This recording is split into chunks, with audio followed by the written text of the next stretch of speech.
le repas de Noël, c'est bien sûr un des repas les plus importants de l'année, en famille bien entendu. On peut partir sur bien sûr différentes variantes de volaille noble, hein. Ça peut être de la dinde, ça peut être de la poularde, ça peut être du chapon. Moi j'ai un petit faible pour le canard, mais après c'est voilà.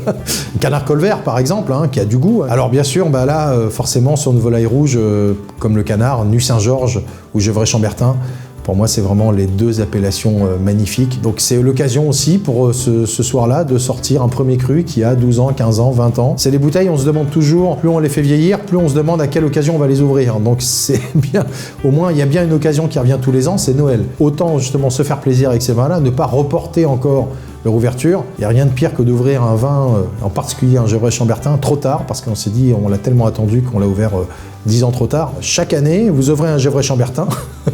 Voilà, sur votre canard. Et là, au moins, vous êtes sûr de vous régaler et puis de faire des heureux dans la famille. Sur un très grand rouge, comme un Gevrey-Chambertin, un Latrissière ou un Pouilleux du Clos Rougeard, eh bien, même au réveillon de Noël et au premier de l'an, moi, je me casse pas la tête. Je vais dans la simplicité, mais un très bon produit, une très belle viande, un très beau bœuf du Limousin avec une viande persillée. Pas maturé, on part sur de la déviance, il faut faire très attention, c'est la mode mais c'est pas bon, enfin pas toujours bon, mais persillé, exiger que ça soit persillé, juste saisi, du gros sel, pourquoi pas un petit peu de truffe sur la purée que vous allez servir à côté, une belle purée de pommes de terre écrasées, c'est magique et là le vin, il va être sublimé. Voilà. Mon repas de Noël idéal, je commencerai par une sorte de crustacé type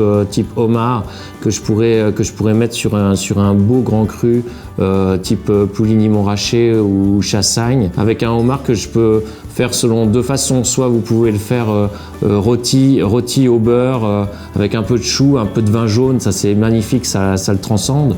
Ou sinon vous pouvez juste le faire à la vapeur le plus simplement possible. Et comme ça vous aurez tout le goût de la mer qui va rappeler ce côté salin. Après en deuxième plat, moi j'adore tout ce qui est volaille. Et c'est vrai que si vous commencez à faire une belle volaille, un petit peu truffée, cuit doucement, et que vous mettez juste un peu de truffe sous la peau, ça s'accompagne merveilleusement bien avec un Bourgogne rouge. Moi je suis amateur de millésimes anciens, donc j'ai tendance à mettre des vins qui ont plus de 30 ans, mais sinon vous pouvez vraiment vous mettre un vin sur le fruit. Dans l'appellation de Gevrey-Chambertin, c'est vraiment conseillé.